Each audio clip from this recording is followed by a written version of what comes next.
মাকে জিজ্ঞাসা করলাম, মা, আমার স্বাধীনতা কোথায়? উত্তরে বললেন, এখন কিসের স্বাধীনতা? বিয়ের পর স্বামীকে নিয়ে যা ইচ্ছে তাই করবে, স্বাধীনতা খুঁজে নেবে একদিন ভোরে।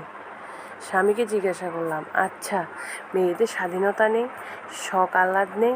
উত্তর একটাই, বিয়ের আগে যা করেছো, এখন করা যাবে না। লোকে কি বলবে? ছেলে মেয়েদের মানুষের মতো করে মানুষ করো, পরে যা ইচ্ছে করতে পারবে। আজ আমার ছেলের বয়স 20-তে পা দিল। আচ্ছা বাছা, মেয়েদের স্বাধীনতা কোথায় বলতে পারিস? আমার ছেলে মস্ত বড় গভীর মুখে উত্তর দিল, হেসে বলল, এখন কি আর এই বয়স আছে নাকি যা ইচ্ছে করবে? অনেক কিছুই করেছো জীবনে, এবার আমাদের মতো করে চলার চেষ্টা করো। আসলে মেয়ে মানুষদের কোনো স্বাধীনতাই নেই। আমি ঠিক বললাম তো? তোমরা অবশ্যই